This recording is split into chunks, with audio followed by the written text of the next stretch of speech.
y Azerbaiyán. Sí, bueno, yo creo que es una región que hay que tener ahora mismo muy en el foco, muy importante por el peligro de que pueda estallar nuevamente un conflicto, ¿no? Después del vivido en 2020. Esto es, pues, en verdad lo hemos explicado varias veces en el canal y en nuestra web, ¿no? A raíz de varios artículos, ¿no? que hemos publicado, el propio Jorge, yo y otros compañeros, ¿no?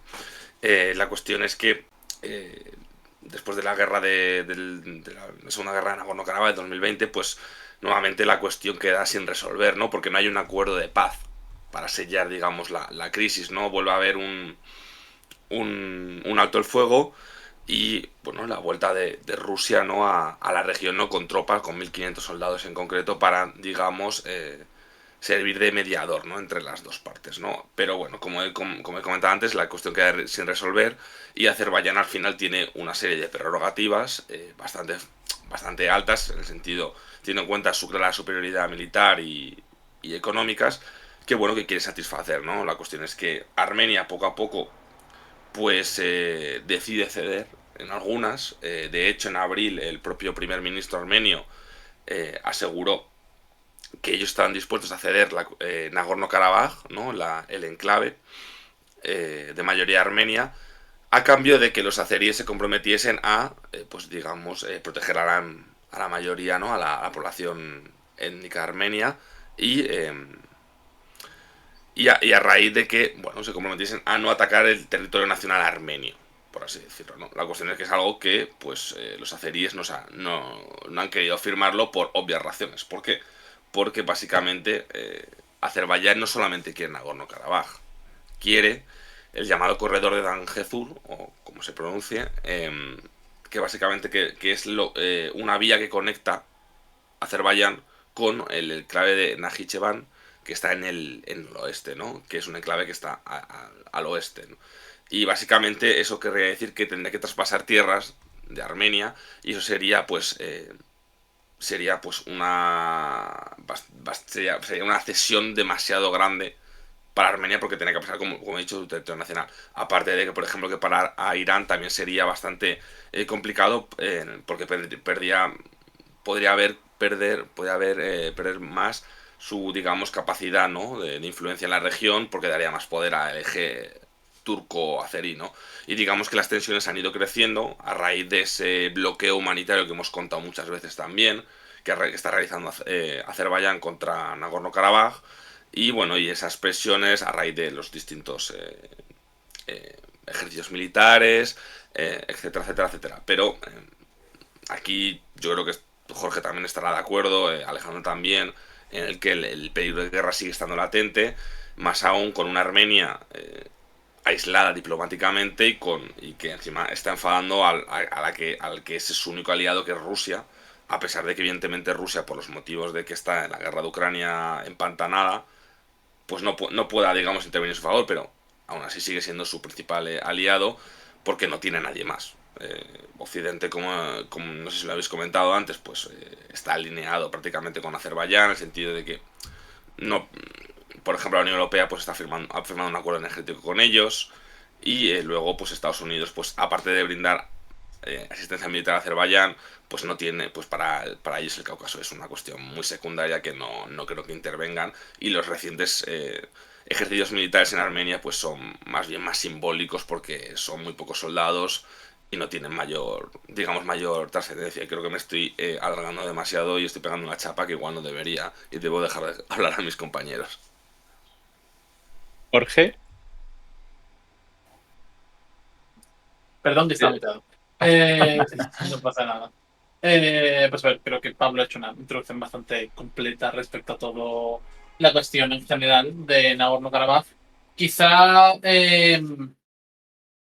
por cierto, es Zangezur con Z, no con D. Con ser pedante, Perfecto. ya lo siento. Bien, una cosa que me gustaría mencionar a este respecto es que, y me parece importante, es que esta reivindicación sobre este Zangezur, sobre este corredor, es algo que digamos, desde el gobierno azerí se ha estado estructurando muy paulatinamente. Eh, poco después de la... De hecho, incluso diría que antes, ¿no? Pero poco después de la Segunda Guerra Nagorno-Karabaj teníamos como esta formación, que recuerdo que lo comenté en su día con Alejandro, de esta asociación del Azerbaiyán Occidental, que supuestamente en la diáspora azerí, para ir preparando el terreno para esta reivindicación territorial. Y en esto parece significativo porque siempre, por así decirlo, siempre ha estado contemplado por los azeríes. O sea, no es una improvisación, no es simplemente algo que surgiera después de una guerra no, no, es una idea que tienen trabajando desde hace mucho tiempo. Y otra cuestión que me parece relevante destacar es algo que estamos hablando, pues bueno, en el directo de antes de hacer el corte para comer, ¿no? Que es cómo quizá uno de los actores más posiblemente relevantes de cara a esta crisis actual del Cáucaso, que es Irán, podría tener muchos problemas para intervenir realmente, o mucho que sea de su máximo interés, no creo que exista duda a ese respecto, debido a todas las distintas crisis internas que podría llegar a sufrir, o digamos todos los focos potenciales de inestabilidad que tiene actualmente Irán en su interior, que podrían, digamos, detonar si se descontrola la situación en el Cáucaso. Para introducir más temas a la parrilla. Aquí tenemos mucho de qué hablar. Lo primero, gracias por la última suscripción a Marista, por el Prime, que ya sabéis que es gratis si tenéis Prime, lo insisto, porque nos apoyáis mucho y no os cuesta nada. Y bueno, pues como han introducido ya Pablo y Jorge, un poco todo esto se viene del final de la guerra de 2020, de esa segunda guerra en Nagorno-Karabaj, y cómo se quedó en un alto el fuego con unas condiciones sin desarrollo político concreto que han hecho que el que tiene la mano más fuerte y esa presión, esa capacidad de presión política, que es Azerbaiyán, pues pueda reclamar, por un lado, que Armenia entregue completamente Nagorno-Karabaj bajo unas condiciones de inviabilidad política en las que las ha situado al enclave, que antes evidentemente no estaba enclavado, y sobre todo para este fin el bloqueo del corredor de Lachim ha sido determinante en algunos aspectos. Por otro lado, la tensión se ha vivido justo porque entre los cambios políticos en Nagorno-Karabaj, la salida del presidente Harutjurjan y la pugna por el corredor de Akhtam, que es el que conectaría la ayuda humanitaria y evitando la militarización desde Azerbaiyán, pues ha tensionado mucho la situación con las autoridades del enclave. Armenia pues sigue un poco a la dinámica de defender Nagorno-Karabaj sin entrar demasiado en arreglos políticos, porque se estaba hablando de entregar, como nos ha explicado Pablo, el enclave, al mismo tiempo que todas estas actitudes propagandísticas que unos y otros continuamente están vendiendo de quién ha hecho una incursión en su territorio, y que parece que estas últimas veces es Azerbaiyán el que ha acusado a Armenia sin pruebas de haber realizado ciertas incursiones, cuando la presencia azerí sí que se ha llegado a ver hasta puntos del lago del lago Sevan, cerca de Bardenis, ¿no? Que lo confundí. Entonces es interesante ver cómo la presión política por un lado y el hecho de que Rusia esté ocupada básicamente, que es lo más determinante en la relación con Armenia, y que Armenia busque otros socios que no le van a dar el apoyo por mucho que consigan distanciarle de Rusia, ha dejado a Azerbaiyán con vía libre para presionar con diplomacia coercitiva, con diplomacia y política, o incluso con una posible invasión. O sea, es que todo está ahora mismo de cara a que Azerbaiyán pueda intervenir, salvo que se convierta en una guerra regional, que eso pues es de una incertidumbre mayor. Creo que es un poco mi opinión. No sé si veis la posibilidad de que esto se quede en diplomacia coercitiva, de que esto se quede en una invasión limitada, o de que esto llegue a una guerra regional. Yo solo diré, lo digo siempre, todo el mundo ha considerado siempre que es diplomacia coercitiva hasta que deja de serlo. Es lo que ha pasado, no es lo que se ha pasado en todas las ocasiones con el Cáucaso. Siempre es diplomacia coercitiva hasta que deja de serlo. Y Bueno, con un diplomacia, precedente incluso la cuestión también de Ucrania, ¿no? La propia invasión de Rusia, ¿no? También es diplomacia coercitiva, ¿no? Con el primer despliegue, ¿os acordáis de militar de abril? Hasta que dejó de ser diplomacia coercitiva. Yo creo que en el punto en el que, no sé, uno de los bandos, en este caso Azerbaiyán, siente que a lo mejor no puede conseguir sus objetivos estratégicos, que ya los hemos comentado, mediante la diplomacia, si queremos llamarlo, o la presión, pues evidentemente pues tienen los incentivos para realizar una invasión militar. Y es que, claro, si nos vamos a los hechos, pues uno ve que Azerbaiyán tiene, viendo en contexto militar, internacional, económico, etcétera, pues tiene todos los incentivos para realizar esta intervención. Y ya se convierta en una guerra regional, yo personalmente lo dudo. Porque lo ha comentado antes Jorge o Alejandro, no me acuerdo ya, de los problemas internos que sufre Irán, porque el único que podría acudir digamos, en apoyo de Armenia es Irán, no por esas cuestiones, o sea, esa cuestión de que vería perjudicada su posición geoestratégica en el Cáucaso si finalmente Azerbaiyán y Turquía pues deciden atacar a Armenia, ¿no? Pero es que no, yo no lo creo que veamos una guerra regional en este caso. Vamos, lo dudo mucho porque Irán no creo que interviniese directamente en el conflicto. Yo creo que sí que intervendría ayudando a Armenia pues, a través de armas o de incluso dinero, pero más allá de eso no. Pero yo personalmente, yo el riesgo de guerra, como digo, de invasión de Azerbaiyán, lo veo muy, muy plausible, porque yo dudo mucho que el liderazgo armenio llegue a ceder lo suficiente para que Azerbaiyán esté contenta. Y si llegase a ceder ante Azerbaiyán, yo creo que podríamos ver una crisis perfectamente interna armenia contra el primer ministro Pashinyan, que nos podría abocar otro conflicto contra Azerbaiyán o directamente pues una crisis política, un golpe de Estado o algo parecido, ¿no?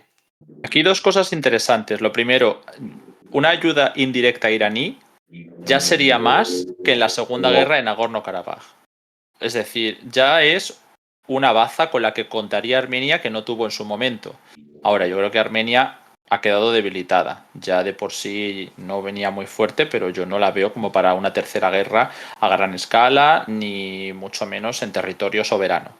Eso por decir, ¿no? Que Irán se pueda involucrar. Bueno, todos los problemas de Irán los conocemos, pero y hay que sumarle la colaboración de Israel con Azerbaiyán, es decir, muchos problemas para Irán. Y mucho más de entrar en una guerra con un socio que tiene la peor baza ahora mismo en la guerra, porque no es lo mismo que Turquía se la juegue por apoyar a Azerbaiyán a que lo haga Irán por ayudar a Armenia. Es complicado, ¿no? Es verdad que se han buscado estos ejercicios con Estados Unidos, pero yo creo que el caso de Irán es muy diferente. La cosa es que hoy mismo veíamos a Amir Abdollahian, el ministro de Exteriores, diciendo que no pueden ni van a tolerar una pérdida de su frontera con Armenia. Entonces, aquí valen varias opciones. Que Azerbaiyán no invada Siunik, que invada otras zonas. Y después se haga una negociación política, incluso forzando, ¿no?, la entrega de Siunik. Esto es otra cosa, porque la crisis política en Armenia yo creo que está garantizada, que es el segundo punto que quería comentar de lo que ha dicho Pablo. Si tenemos ahí una crisis en 2021 que casi deriva en un golpe de Estado contra Nikol Pashinyan por haber firmado el alto el fuego, ¿qué no pasará si entrega todo Nagorno-Karabaj con acuerdo de paz, con reconocimiento de soberanía y con un posible corredor en Zangezur? Pues supuesto que va a haber crisis política, pero es que haya guerra o no haya guerra. Si se entrega, y el cambio político creo que es lo que va a ocurrir seguro, sea mediante una estrategia u otra, la crisis política en Armenia está garantizada. Entonces, tanto si hay entrega de Siunik o solamente un corredor fronterizo muy breve, pues probablemente las consecuencias en Armenia se hagan notar. Ahí es donde entra ¿se va a conseguir estabilizar una élite postguerra que vaya hacia adelante, hacia otro punto, que incluso normalice las relaciones definitivamente con Azerbaiyán y con Turquía, que es lo que puede pasar muchas veces cuando se pierde una guerra, ¿no?, quedar supeditados? ¿Se va a hacer entreguismo a Rusia para evitar todo tipo de pérdida territorial adicional? ¿O se va a volver más beligerante y revanchista? Porque el golpe del 21 sonaba bastante a esto último, a revanchismo y a ir a la guerra para recuperar lo perdido, aunque se tuviera la mano más débil. Entonces, si esto ocurre después de un acuerdo de paz, puede ser una catástrofe histórica para Armenia. Es un poco la visión que tengo, tanto a nivel interno de Armenia como a nivel de participación de Irán. Son dos temas muy peliagudos. No sé si alguien tiene alguna cuestión que nos quiera comentar. Si no, pues también una pregunta que nos hacen mucho, y aquí Asier, si quieres, pues también nos empiezas a contar, es cuál es la posición de Georgia con el conflicto de Armenia y Azerbaiyán. Si hay algún tipo de alineamiento, si hay algún tipo de posición. Es otra pregunta importante siempre. Pues Georgia se mantiene bastante al margen aunque esté ahí en el vecindario, no se involucra, se mantiene bastante no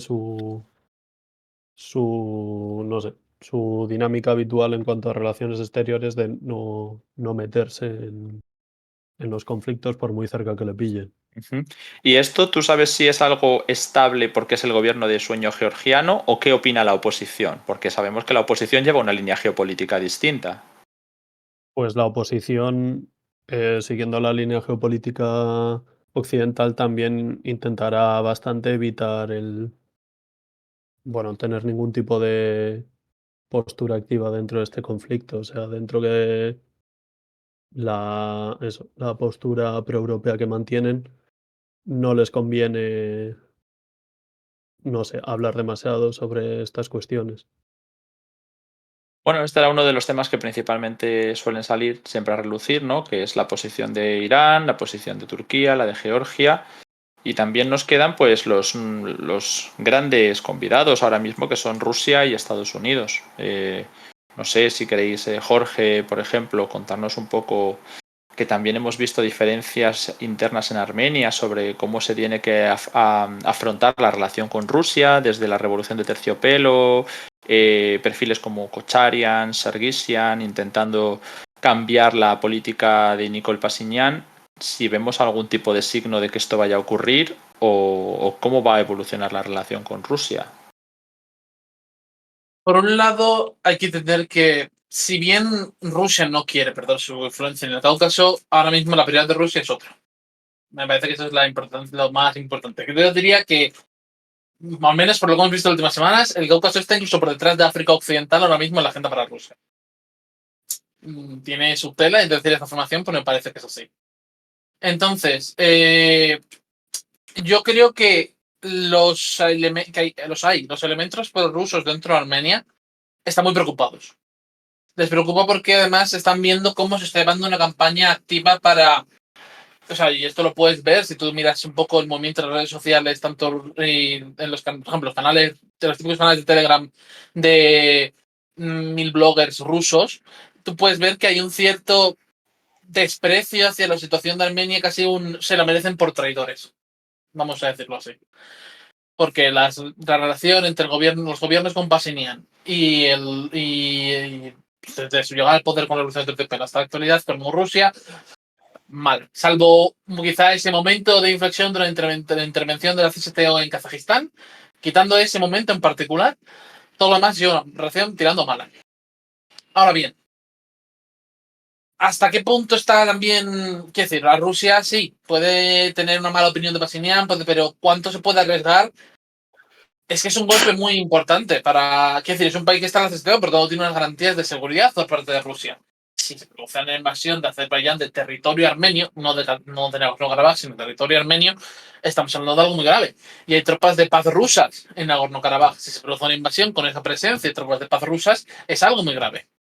Tenemos, por mucho que haya una relación buena, relativamente, también esta relación de alianza con Azerbaiyán, sigue siendo algo muy sensible, es una materia muy sensible para la imagen de Rusia a nivel internacional. Entonces, la pregunta es, ¿cuánto puede permitirse hacer o no hacer Rusia? Porque no es una respuesta realmente fácil la que puedo dar a este respecto. Porque se me parece que hay un equilibrio muy delicado entre... Sí, queremos seguir castigando a Pashinyan por no ser lo bastante prorruso, vamos a decirlo así. Y no podemos permitirnos que le arrasen y que se queden todo el tinglado los turcos. Pero al mismo tiempo, realmente, ¿cuántas capacidades tenemos para desviarlas ahora para una disuasión real en el Cáucaso? La invitación a las tropas estadounidenses para estos ejercicios ha sentado fatal en Moscú. Ha sentado muy, muy mal. Ha sentado como un insulto directo y una amenaza directa por parte del gobierno armenio. Y ahí se habla mucho de la posibilidad de que Rusia intervenga en el proceso político armenio, de una u otra manera. Sí, ¿no? O sea, no es algo que tenga que decir de manera sutil. Se está hablando tranquilamente en televisión y prensa rusa de a lo mejor tenemos que darle un golpe de estado en Pashinyan. Algo hay que hacer con Pashinyan. Típica frase. Entonces, teniendo en cuenta estas circunstancias, ¿qué podemos esperar de Rusia? Pues la verdad es que no lo sé, depende de... O sea, desde luego yo pienso que Rusia está presionando, a pesar de que nadie se lo vaya a tener en cuenta, Rusia está presionando mucho diplomáticamente a Azerbaiyán para que se esté quieto. Pero es que Azerbaiyán también sabe que este es el momento en el que Rusia puede hacer menos. Si termina la guerra de Ucrania, a Azerbaiyán se le termina el marco, la ventana de oportunidad para hacer una nueva guerra contra Armenia, si es lo que quiere. Para hacer esta máxima presión sobre Armenia para conseguir concesiones. Vamos, si consideramos que no quiere una guerra, sino simplemente democracia coercitiva. Entonces, estamos ante prácticamente es quién parpadea primero, ¿no? Es que quién se aparta primero en el choque de trenes. Y es delicado, cuando menos. ¿Pablo? Sí, bueno, es que yo creo que igual cabe mencionar, ¿no? Los recientes, o bueno, a lo largo de estos meses, los recientes pasos que ha tomado Armenia, en este caso Pashinyan, intentando alinearse más con Occidente y en concreto con Estados Unidos, ¿no? Y yo creo para entender el enfado ruso, que yo creo que tiene bastante sentido. Por una parte, decir abiertamente que ha sido un error alinearse estratégicamente con Rusia, que Rusia es incapaz de proveer de seguridad a Armenia contra Azerbaiyán, lo cual es verdad, pero bueno, que lo ha dicho públicamente en varias ocasiones Pashinyan, pues no deja de ser pues una afrenta, ¿no? a Moscú. Por otro lado, retirar a su embajada en la alianza militar que dirige Moscú, o la OTSC. Por otro lado, que la mujer de Pashinyan vaya a una cumbre en la que están todas las mujeres de Occidente y oficial además y saludar a Zelensky y prometer un envío de ayuda humanitaria a Ucrania, que no lo había dicho, que nunca lo había hecho este paso. Y por otro, permitir una serie de ejercicios militares en territorio de Estados Unidos en el territorio armenio. Quiero decir que son pasos bastante grandes en un periodo muy corto. A mí me suena a una táctica bastante desesperada. Y yo creo que es no entender, además, Pashinyan, que vale, que Rusia no te va a proteger, pero es que Estados Unidos menos. Y la verdad es que merece la pena escuchar las declaraciones de la embajadora Kim, ¿no? Que es del secretario del Departamento de Estado, ¿no? de Estados Unidos. Básicamente, mientras le achacan otros demócratas que, oye, que por qué Azerbaiyán no está cumpliendo lo firmado, ¿no? De que iba a dejar el corredor de la China, esa vía que une, ese corredor terrestre que une Armenia con el resto de Nagorno-Karabaj, que por qué no está desbloqueando. Y diciendo los demócratas básicamente que, bueno, Washington, la administración Biden, que es que eso no lo pueden decir, que eso está clasificado, amén de otras cuestiones, ¿no? Bueno, yo creo que es entendible, ¿no? La posición de Rusia, y yo creo que también que ahora mismo tiene poco margen para poder realizar algo. Y como digo, es que no solamente está la cuestión de Estados Unidos, está la cuestión de la Unión Europea, que de hecho Estados Unidos también en esa misma comparecencia dijo, la administración Biden, que era bueno este acuerdo energético entre Azerbaiyán y la Unión Europea porque reducía la dependencia de gas ruso de la Unión Europea. Quiere decir que al final Azerbaiyán juega con eso y ya Armenia se puede intentar alinear con Estados Unidos o con la Unión Europea, que no tiene ni capacidad ni voluntad para hacer nada en esa zona. Pues yo creo sinceramente que Armenia está entre la espada y la pared y como dice Jorge, Rusia tiene también otras prioridades, aparte de Ucrania, sino África Occidental. Complicado para Armenia, pero yo personalmente pienso que la estrategia de Pashinyan es un tanto suicida en muchos aspectos porque eh, es cortar puentes con la única potencia en verdad que te puede ayudar de verdad o que puede tener algún interés en ayudarte para mantener el equilibrio en la zona, ¿no? A ver, es suicida, pero también es que es desesperada, porque al final, si Rusia no va a estar, por mucho que venga un Serguisian o alguien y entregues completamente la influencia a Rusia, Rusia casi está más esperando a que se acabe el conflicto de Nagorno-Karabaj, manteniendo las fronteras armenias, para que el que venga sea completamente alineado con Rusia y tener una paz con Azerbaiyán y con Armenia, teniendo alianza con los dos. Porque ahora mismo no se trata de democracia o autocracia como se miente en Occidente constantemente. Es decir, Azerbaiyán se ha vuelto estratégico, punto. Pues entonces Azerbaiyán no puedes cortar con él. Por mucho que Francia y Estados Unidos, como preguntáis en el chat, si tiene lobby armenio, tiene lobby armenio porque hay mucha diáspora, pero además porque Francia tiene unas relaciones de rivalidad con Turquía, la administración Biden no es que precisamente se haya llevado súper bien con Turquía, entonces, ¿que hay confrontación? La hay, pero si has convertido a Azerbaiyán en estratégico porque necesitas diversificar de Rusia, igual que se le ha hecho a Qatar, igual que se le ha hecho a otros tantos países, pues necesitas tolerar a esos países. O sea, sería también suicida por parte de Biden o de Macron de repente romper relaciones con Azerbaiyán al nivel de lo que se está haciendo con Rusia. Es algo que no se contempla. Y ya está. Entonces Armenia no va a poder contar con Estados Unidos, como tú decías, de que te va a ayudar menos. Bueno, pues te puede a lo mejor dar un alivio diplomático, pero ¿eso de qué vale? Es decir, díselo a Ucrania si le vale un alivio diplomático o una respuesta política. Pues no. Y entonces al final es que Irán es el único que se puede plantear hacer algo en el terreno según bajo qué condiciones, que Azerbaiyán pues tampoco va a ser estúpida y tendrá una estrategia. Y Rusia, bajo estas circunstancias, es que yo creo que ya casi está jugando a que se pierda Nagorno-Karabaj o se entregue Nagorno-Karabaj y crear un nuevo equilibrio entre los dos y acercarse a la nueva élite post-Pasiñán. Es que no hay mucho más. No sé si habrá otra estrategia en sus cabezas, pero entiendo que Pasiñán está desesperado, lógicamente, tanto por su facción política como por su proyecto nacional, no tanto estatal. Y eso pues es que se acercaría a quien hiciera falta, probablemente a la India si pudiera permitirse una entrada de armas. Pero ¿no? el problema es el que sí, estamos todos de acuerdo.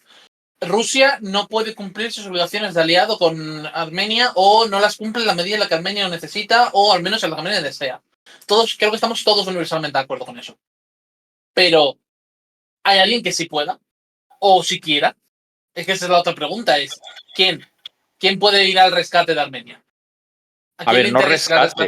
Sí, No creo que Irán lo haga por rescatar a nadie.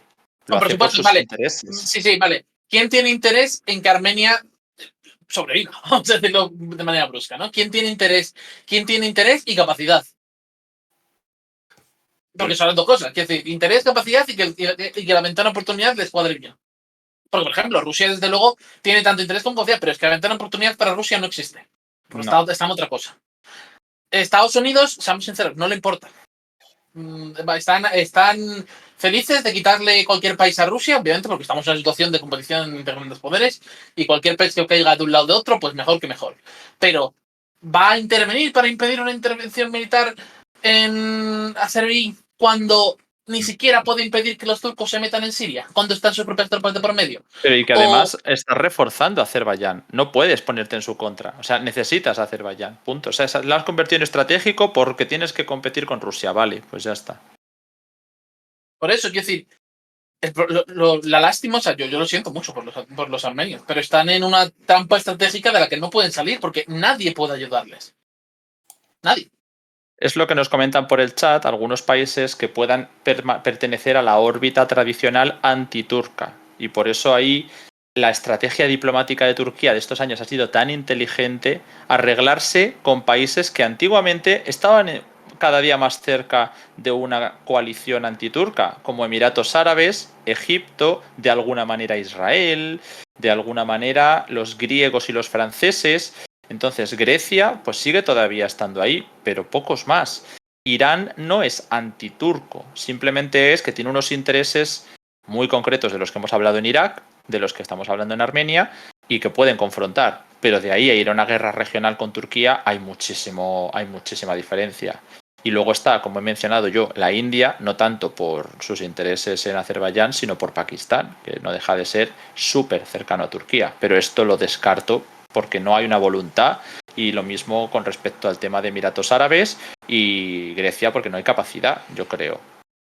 Bueno, en realidad Armenia sí que, o sea, ha importado armas o a India ha exportado Sí, armas no, a... sí, claro, pero el problema es que si tú comparas Armenia y Azerbaiyán, por muchas armas que importa Armenia, tiene que pasar, no sé, una década militarizándose a un nivel que no lo está haciendo simplemente porque no tienen el dinero para hacerlo, no lo tienen. Armenia es un país relativamente pobre, es un país pequeñito, no le da, no puede competir contra la industria gasística azerí, sobre todo ahora, que está por los cielos gracias a la crisis de la guerra de Ucrania. Siendo ese el caso, las opciones de Armenia son muy pocas, son muy, muy No pocas. tiene tiempo básicamente porque este giro ya se ha dado. Se dio de la primera guerra en Nagorno-Karabaj a la segunda guerra en Nagorno-Karabaj, que no siempre nos acordamos, pero hubo una primera guerra en la que Armenia consiguió ocupar gran parte del territorio azerí y todo Nagorno-Karabaj. Esto es un éxito para Armenia. Pero ¿qué pasó? El desequilibrio poblacional, económico, armamentístico en todo tipo de sectores se dio hacia la segunda guerra en Nagorno-Karabaj. Y eso llevó, ¿cuántas décadas? 3, 4 décadas llevó de reequilibrio. 3 décadas seguro. Pero después, en 2 años, intentar revertir todo eso, solo ganando parcialmente apoyo de la India y de Irán, perdiendo a Rusia y perdiendo a Israel del todo, es como no lo veo suficiente. Tendrían que estar Irán, Grecia, Francia, la India mandando armas todo el día para reequilibrar eso y es algo que no están haciendo. Que lo que iba a terminar de decir con lo del tema de India, que es que, claro, aparte del tema de la superioridad claramente económica y militar de Azerbaiyán, la cuestión es que si Armenia decide en algún momento intentar comprar muchas armas, etcétera, etcétera, eso puede utilizarse por parte de Azerbaiyán como pretexto para decir, oye, yo estoy atacando porque me estoy defendiendo de un posible ataque de Armenia. Es decir, como un casus belli, que también está esa paradoja de que al final cualquier movimiento que se vea por parte de Armenia que de militarizarse puede ser usado por Bakú como pretexto a realizar un ataque o incluso a incrementar más la presión sobre Nagorno-Karabaj y Armenia, que también se da esa paradoja, ¿no? Y nos preguntan en el chat sobre la CSTO, que evidentemente tiene un mandato para defender a Armenia en el caso de que sea invadida en territorio soberano. Por eso también es diferente que hubiera una invasión sobre Nagorno-Karabaj, que es una posibilidad muy real, y otra es que se dé sobre territorio armenio. Pero igualmente, como pasa con la OTAN, no depende solo del papel, porque puede caer un misil en Polonia. No, se trata de la voluntad. Y la voluntad aquí la decide Rusia. Dudo mucho que Rusia, enfangada en Ucrania y con intereses en Azerbaiyán, vaya a dejar que unilateralmente Bielorrusia y Kazajistán organicen. Pero, Es que tampoco tienen pero es que interés. hay hay otro problema enorme. La Azerbaiyán mitad de tiene el los... vínculo con la mitad de Asia Sí, sí, Central. sí, sí, es el punto. 3/4 partes de este prefieren Azerbaiyán antes que Armenia. Porque son Ya. pueblos túrquicos y tienen relaciones a través de Turquía que han estado siendo desarrolladas durante las últimas 2 décadas. Es que ese es el problema. O sea, no es que estemos ignorando un elemento de este bloque, es que no hay ninguna salida buena para Armenia. No, o sea, los de Asia Central son túrquicos. Eso está claro, pero la alianza la tienen con Armenia. Entonces, el problema es de voluntad, de que aunque haya un mandato, no lo quieres aplicar. Porque uno está muy ocupado, el otro tiene cosas mejores que hacer que meterse en problemas con Azerbaiyán y el otro tiene un vínculo que casi prefiere en Azerbaiyán. O sea, es que esa alianza está ahí por y para Rusia como nodo. Es decir, es el vínculo que hay entre los países centroasiáticos, Armenia, Bielorrusia. Es Rusia. Sí, es como la OTAN. La OTAN no está para un conflicto Grecia-Turquía. Está para Estados Unidos y los intereses de la órbita.